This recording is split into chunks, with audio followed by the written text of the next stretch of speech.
नमस्कार, आप सभी दर्शकों का हार्दिक स्वागत है हमारे विशेष कार्यक्रम कृषि दर्शन में, जो समर्पित है हमारे किसान भाइयों और बहनों की समृद्धि, विकास और आधुनिक खेती की ओर बढ़ते हर कदम को।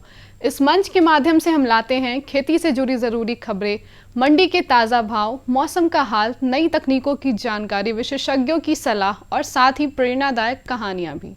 तो आइए शुरुआत करते हैं आज के अंक की ओर। सबसे पहले नजर डालते हैं हमारे पहले सेगमेंट खबरें खेती की पर। नमस्कार किसान भाइयों और बहनों, मैं स्वागत करती हूं आप सभी का खबरें खेती की के इस विशेष अंक में। आज के इस अंक में हम जानेंगे मुर्गी पालन में मौसम के अनुसार सावधानियां, आलू की खेती में वैज्ञानिक तकनीक का उपयोग, मटर की उन्नत किस्में की जानकारी, स्ट्रॉ रीपर जैसे आधुनिक तकनीक के बारे में और साथ ही जानेंगे मंडी के भाव और मौसम का हाल भी। तो आइए अंक की ओर शुरुआत करते हैं और सबसे पहले नजर डालते हैं आज के मुख्य समाचारों पर। बदलते मौसम में मुर्गी पालकों को बाड़े का सही प्रबंधन करने की सलाह। आलू की खेती में रोपाई मशीन से समय और मजदूरों दोनों की बचत। रबी सीजन में मटर की उन्नत किस्मों से अधिक मुनाफा संभव। स्ट्रॉ रीपर यंत्र से खेत में बचे डंठलों से भूसा तैयार करना आसान। मुर्गी पालक भाइयों, अब विशेष ध्यान देने का समय है। मौसम में धीरे धीरे बदलाव शुरू हो गया है। ऐसे में शाम होते ही मुर्गी के बाड़े में ठंडी हवा का प्रवेश ना होने दे। ठंड लगने से मुर्गियों का अंडा उत्पादन कम हो सकता है। इस विशेष पर विस्तार से जानकारी दे रहे हैं डॉक्टर पुष्पेंद्र कुमार सिंह, सह प्राध्यापक, बिहार पशु चिकित्सा एवं विज्ञान महाविद्यालय, पटना। मुर्गी पालक भाई जो अंडे का व्यापार करते हैं, जो अंडा प्रोड्यूस करते हैं, तो उन्हें इस चीज़ को ध्यान देने की ज़रूरत है कि अब अपने मुर्गियों का थोड़ा ज़्यादा केयर करें, क्योंकि अभी जो मौसम का परिवर्तन हो रहा है, तो अब धीरे धीरे मौसम में ठंड बढ़ेगी। तो उनको मुर्गियों को शाम रहते जो कर्टन गिरा देने चाहिए, जो उनका बोरे के गिरा दें, ताकि भीतर एक गर्माहट मेंटेन है, क्योंकि जो मुर्गियां हैं उनको ठंड बहुत ज़्यादा इफ़ेक्ट करेगा, तो उनके जो अंडा प्रोडक्शन है उसके ऊपर गलत प्रभाव पड़ सकता है।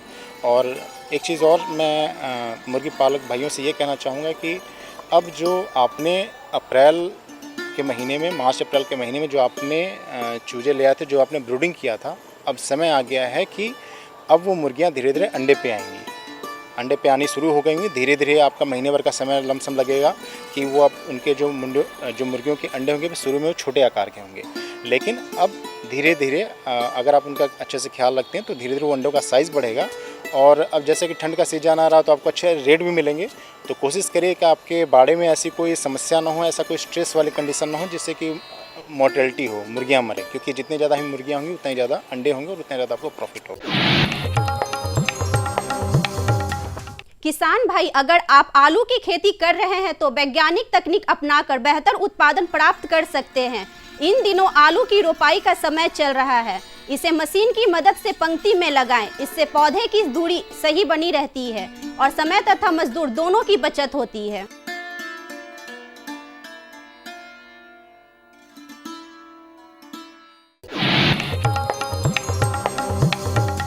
रबी मौसम में मटर की खेती लाभदायक होती है। यदि आप मटर की खेती की योजना बना रहे हैं तो अच्छे प्रभेदों का चयन करें। अगेती किस्में में आक्रील, आजाद P1, आजाद P3 प्रमुख हैं। इसके अलावा PSM3 और PSM4 भी अच्छी किस्में हैं, जिनसे उपज अधिक और गुणवत्ता बेहतर मिलती है। किसी भी कार्य में सफलता मेहनत और लगन से ही मिलती है। ग्राम बादीपुर, जिला पटना के प्रगतिशील किसान मधुरेंद्र कुमार आर्य ने बकरी पालन को अपनाकर लागत मूल्य से दुगना मुनाफा कमाया। उनका कहना है कि बकरी पालन एक तुरंत लाभ देने वाला व्यवसाय है और ग्रामीण युवाओं के लिए यह एक बेहतर रोजगार विकल्प बन सकता है। बकरी पालन भी एक बहुत अच्छा व्यवसाय है, जो कम पूंजी में किया जा सकता है और इसमें फ़ायदा अच्छा है। यानी कि बकरी जो है साल में 2 बार बच्चा देती है, जिससे जैसे 2 बच्चा मतलब 2-2 4 बच्चा हो जाता है, और इसको जैसे विशेष दाना पानी और बीमारी नहीं होता है, इसलिए ये तो बहुत अच्छा व्यवसाय है। आधुनिक खेती में वैज्ञानिक यंत्रों की भूमिका बहुत महत्वपूर्ण है। किसानों के लिए यह एक उपयोगी यंत्र है। स्ट्रॉ रीपर इस यंत्र की मदद से फसल कटाई के बाद खेत में बचे ठनठलों को इकट्ठा कर भूसा तैयार किया जा सकता है। इससे खेत भी साफ रहता है और पशुओं के लिए चारा भी तैयार हो जाता है।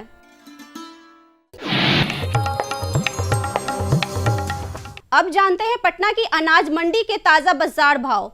लोकल गेहूं 4,000 रुपये प्रति क्विंटल, सरबती गेहूं 4,500 रुपये प्रति क्विंटल, एमपी गेहूं 4,300 रुपये प्रति क्विंटल, उसना चावल 7,000 रुपये प्रति क्विंटल, सोनम चावल 7,500 रुपये प्रति क्विंटल, सुपर चावल 8,000 रुपये प्रति क्विंटल, अड़वा सुपर चावल 10,000 रुपये प्रति क्विंटल। पटना और आसपास के क्षेत्रों में मौसम अपेक्षाकृत गर्म और शुष्क रहेगा। दिन का अधिक तापमान पटना में लगभग 33 डिग्री सेल्सियस और न्यूनतम 24 डिग्री सेल्सियस के आसपास रहेगा। हल्की बारिश या कोहरे की संभावना कम है, जिससे किसानों को फसल की देखभाल में राहत मिल सकती है। साफ मौसम के कारण कटाई, गहराई और भंडारण के कार्य के लिए यह समय अनुकूल है। तो ये थी आज की प्रमुख खेती-बाड़ी से जुड़ी खबरें, मंडियों के ताज़ा भाव और मौसम का पूर्वानुमान। साथ ही हमने जानी कुछ नई तकनीकें और मशीनें जिनसे खेती और पशुपालन को और अधिक सशक्त और लाभकारी बनाया जा सकता है। और हाँ, हमें मिली एक किसान की प्रेरणादायक सफलता की कहानी भी, जिसने साबित किया कि परंपरागत खेती भी अगर सही तरीके से की जाए तो बेहतर मुनाफा और पहचान दोनों मिल सकते हैं। अब समय है हमारे अगले सेगमेंट का, जिसमें हम जुड़ेंगे एक और महत्वपूर्ण जानकारी के साथ। यह विषय न सिर्फ खेती किसानी से जुड़े लोगों के लिए महत्वपूर्ण है, बल्कि इससे जुड़ी बातें आने वाले समय में नए अवसरों के द्वार भी खोल सकती है। तो आइए विस्तार से समझते हैं इस विषय को हमारे विशेषज्ञ के माध्यम से। नमस्कार दर्शकों, मैं अर्पिता स्नेहा आप सभी का बहुत बहुत स्वागत करती हूँ। आर्थिक समृद्धि के उद्देश्य को समर्पित हमारे लोकप्रिय कार्यक्रम कृषि दर्शन में मैं बता दूं कि आज हमारे साथ बेहद ही विशिष्ट अतिथि मौजूद हैं। तो आज हम बात करेंगे कि किस तरीके से जो केले की हम वैज्ञानिक खेती पर बात करेंगे और केले की वैज्ञानिक खेती किस तरह से की जाती है, इसके तरह तरह इसके वैरायटीज़ को हम लोग जानेंगे, उसका चयन हम कैसे कर सकते हैं। तो आइए बिना देर किए मैं अपने विशिष्ट अतिथि से आपकी मुलाकात कराती हूँ। जी हाँ, तो मैं बात करी डॉक्टर सूरज प्रकाश जी की, जो कि वैज्ञानिक हैं फल विज्ञान में और कृषि अनुसंधान संस्थान में कार्यरत भी हैं। मैं डॉक्टर सूरज का बहुत बहुत स्वागत करना चाहूँगी हमारे इस कार्यक्रम में। धन्यवाद जी। और सबसे पहले तो मैं अपने अतिथि से यह जानना चाहूँगी कि केले की वैज्ञानिक खेती को हम लोग किस प्रकार से कर सकते हैं, और इसमें जो सबसे महत्वपूर्ण विषय आता है कि केले की प्रजाति का हम चयन किस प्रकार से करें, और इसके साथ ही आप हमारे दर्शकों को यह भी बताएं कि जो ज़मीन का जो चयन होना चाहिए वो किस प्रकार से होना चाहिए। बिल्कुल ही आपने बहुत अच्छा सवाल किया कि केले के कौन कौन सी प्रजाति प्रमुख जो बिहार में हम उपजाते हैं, साथ ही साथ उसके ज़मीन का चुनाव कैसे करें। तो ज़मीन का चुनाव करने में यह ध्यान देना है, सबसे महत्वपूर्ण बात है कि केले की खेत में जल जमाव नहीं होनी चाहिए। एक ऐसे ज़मीन का चुनाव करना है जो कि ऊंची हो और जिसमें जल जमाव की स्थिति नहीं होती हो। अगर जल जमाव की स्थिति रहती है किसान भाइयों, तो भी निराश होने की ज़रूरत नहीं है। उसमें आप बंड बना सकते हैं, 2 मीटर से 2 मीटर की दूरी पे आप बंड बना लीजिए एक लंबा सा, और क्या कीजिए कि उसके बंड के ऊपर में आप केले लगा सकते हैं। अगर केले के जड़ के आसपास पानी जमती है तो बहुत ज़्यादा नुकसान नहीं है, लेकिन अगर उसके जड़ में पानी जम जाएगी लंबे समय तक तब नुकसान होती है। तो बंड के सिस्टम से भी हम लोग रेज्ड बेड सिस्टम जिसको बोलते हैं उस पे है जो कि केले की खेती कर सकते हैं। जो दूसरी महत्वपूर्ण सवाल है कि हम कौन कौन सी प्रजाति बिहार में उपजाई जाती है, तो जो हमारा प्रमुख जो अभी टिश्यू कल्चर जो बनाना है, जो हमारे बिहार कृषि विश्वविद्यालय सबौर से जो बनाया जाता है, यह बिल्कुल ही लैब कंडीशन में पौधे को उपजाया जाता है, बनाया जाता है, तैयार किया जाता है। और यह जो पौधे होते हैं वह रोग से मुक्त होते हैं, इसमें किसी तरह की बीमारियां नहीं होती है। और ये पौधे अगर जब भी किसान भाई चाहें तो हमारे बिहार कृषि विश्वविद्यालय सबौर जाकर के वहाँ आप अपना पौधे बुक कर सकते हैं। इसकी मूल्य 14 रुपये प्रति पौधे के हिसाब से है जो कि तय किया गया है, जो कि सरकारी दर से मिलती है। किसान भाई अपनी आवश्यकता के अनुसार पौधे वहाँ बुक कर सकते हैं। यह टिश्यू बनाना जो कि G9 वैरायटी होती है। जो दूसरी जो हमारा बहुमूल्य वैरायटी है बिहार का है वो मालभोग है, जो कि बहुत फेमस वैरायटी है। ये सेंटेड होता है, इसके खाने का टेस्ट अलग होता है। और जो तीसरी बहुत महत्वपूर्ण वैरायटी है वो है चिनिया केला, जिसका कि हम लोग बिहार सरकार में अभी GI टैगिंग के लिए भी उसका प्रोसेस कर चुके हैं। और जो है चिनिया केला का जो अगर हम खाएंगे तो खाने के बाद उसके जो टेस्ट की जो एसिडिटी आती है, खटापन थोड़ा सा लगता है, और उसका जो सेल्फ लाइफ जिसको हम लोग बोलते हैं, जो हम साधारण तापमान पे रखते हैं बिना टेम्परेचर को, तो 10 से 12 दिन तक वो रह जाता है। मतलब केले का छिलका काले होने के बाद भी अगर उसको हम गुद्दे को देखेंगे, गुद्दे को कट करके खाएंगे तो बिल्कुल ही अच्छा टेस्ट मिलता है, बहुत ही मिठास होती है। सो चिनिया केला बिहार का, हाजीपुर का चिनिया केला बिहार का एक शान है, और इसको हम लोग प्रजाति के रूप में चुन सकते हैं। हम लोग टिश्यू कल्चर बनाना के रूप में, रोग मुक्त बनाना के रूप में अगर चुनेंगे तो हम लोग टिश्यू कल्चर बनाना जो G9 के जो है बिहार में कह सकते हैं कि 80% एरिया जो है और 90% एरिया जो G9 वैरायटी से ग्रो किया जाता है, जो कि एक बिहार का महत्वपूर्ण वैरायटी जो मालभोग है। ये तीनों वैरायटी अपने आप में अलग अलग यूनिक फीचर्स के साथ है। तो हमारे किसान भाई ये तीनों जो प्रजाति है आप अपने खेत में लगा सकते हैं। अगर आप जल्दी फसल चाहते हैं तो जो G9 वैरायटी है, जो टिश्यू कल्चर बनाना है, ये फल आपको 12 महीने में दे देगा, लेकिन चिनिया और मालभोग जो है 16 महीने में इसकी फल की कटाई होगी। जी हाँ, देखिए डॉक्टर सूरज, आप सबने जाना और समझा कि जो ज़मीन का चयन होता है और जो प्रजाति का जो चयन होता है, अपने बेहद सुगम तरीके से इतनी वैरायटीज़ के बारे में भी, केले की इतनी प्रजाति के बारे में भी आपने बताया हमारे दर्शकों को। और इसके साथ ही अब हम आपसे यह जानना चाहेंगे कि यह जो लगाने की जो विधि होती है, केले को किस प्रकार से लगाया जाए, तो इस बारे में आप हमारे दर्शकों को बताएं। केले के पौधे को लगाने के लिए सबसे पहले अगर G9 वैरायटी हम लोग लिए हैं तो 2 मीटर से 2 मीटर की दूरी पर, कहने का मतलब 2 मीटर की दूरी पर आधे मीटर का गड्ढा करना है, 0.5 मीटर लंबा, चौड़ा और गहरा। और उसमें जो है हर एक गड्ढे के ऊपर 10 kg कंपोस्ट और 5 kg वर्मी कंपोस्ट डाल करके उस गड्ढे को भर देना है। और कोई रेप्यूटेड संस्थान से, जहाँ जो ये है, जैसे भी मैंने बिहार कृषि विश्वविद्यालय सबौर का नाम बताया, वहाँ से आप पौधे ला करके और गड्ढे में लगाना है। केले के लगाने का समय हमारा 15 नवंबर तक में है। 15 नवंबर तक ही आप केले लगा सकते हैं। उसके बाद चूँकि ठंडे बढ़ने लगते हैं तो केले नहीं लगाना है। वहाँ से ला करके आप गड्ढे में लगा लीजिए। लगाने के पहले फिप्रोनिल नाम की एक दवा आती है, मेडिसिन, जिसको कि आपको 10 ग्राम प्रति गड्ढे में डाल देना है लगाने के पूर्व, और उसके बाद पौधे को लगा देना है। लगाने के बाद तुरंत सिंचाई करनी है, और आप देखेंगे कि 10 से 15 दिन में एक नए पत्ते आने शुरू होंगे। जब एक नए पत्ते आ जाएंगे 10 से 15 दिन में, तो हमें यह समझ लेना है कि पौधे का जड़ उसमें इस्टेब्लिश हो गया है, लग चुका है। इसी तरह से जो है हमारा चिनिया और मालभोग केले की बात है, तो अभी उसकी टिश्यू कल्चर है जो प्रोडक्शन नहीं शुरू हुआ है, लेकिन उसके जो शकर है, उसके जो कंद है, उसके स्वस्थ कंद को हम सिलेक्ट करेंगे और उसमें उपचार करेंगे। बाइबिस्टीन 2% का घोल तैयार करके और उसमें डुबो करके उस कंद को जो है पीट में हमें लगा देना है। लेकिन चिनिया और मालभोग केले के लिए जो हमें दूरी है, चूँकि इसकी जो हाइट है वो ज़्यादा थोड़ा होती है, तो इसको 3 से 3 मीटर की दूरी पे हम लोग इसको लगाते हैं। जी देखिए, हमने केले की लगाने की विधि पर बात किया। अब हम आपसे यह जानना चाहेंगे कि जो पोषक तत्व का जो प्रबंधन होता है, जितने भी विटामिन्स और मिनरल्स हमारे केले के प्लांट में है, उसका संरक्षण, उसका मैनेजमेंट, उसका प्रबंधन हम किस प्रकार से कर सकते हैं, हमारे किसान भाइयों को आप यह गाइड कीजिए। धन्यवाद। पोषक तत्व प्रबंधन केले के अच्छी फसल के लिए बहुत महत्वपूर्ण है। जैसे कि G9 वैरायटी है, इसमें हम लोग एक्सपेरिमेंटली प्रूव कर चुके हैं कि 300 ग्राम नाइट्रोजन और 400 ग्राम पोटाश है, जो 5 बार हम ब्रेक करके डालेंगे तो इसका जो प्रोडक्शन है बिहार में 70 टन पर हेक्टेयर में हुआ है, जो कि हम लोग अनुसंधान से भोला पासवान शास्त्री कृषि महाविद्यालय पूर्णिया में इसको प्रूव कर चुके हैं। और इसको जो किस किस समय में हमें डालना है, पहला जो डोज है हमें 75 दिन के ऊपर में डालना है। मतलब जब हम लगाएंगे उसके 75 डेज में हमें 70 ग्राम नाइट्रोजन और मतलब यूरिया और 70 ग्राम पोटाश डालना है वजन से जोड़ करके।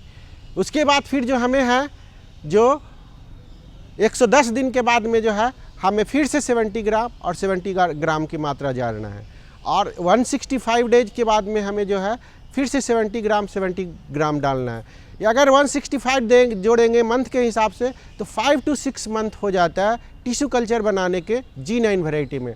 और इस समय जो पौधे में है वो युवा अवस्था में आ जाता है और उसमें जो घौद लगने की प्रक्रिया है जिसे हम बंच बोलते हैं, घौद लगने की प्रक्रिया शुरू हो जाती है और इसमें हमें पोटास पोषक तत्व की मात्रा ज़्यादा ज़रूरत पड़ती है। तो हम 200 दिन में जो है आपको फिर से जो चौथी जो मात्रा है उसमें जो डोज है उसमें आपको 70 ग्राम यूरिया और 100 ग्राम पोटास डालेंगे और फिर 260 डेज में 100 ग्राम यूरिया और 100 ग्राम पोटास है जो कि डालेंगे।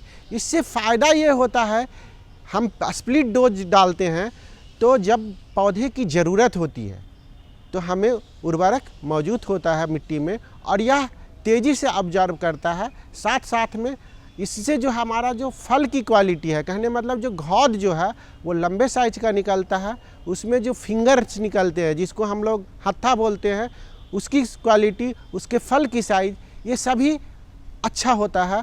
यह बिल्कुल अट्रैक्टिव कलर का होता है।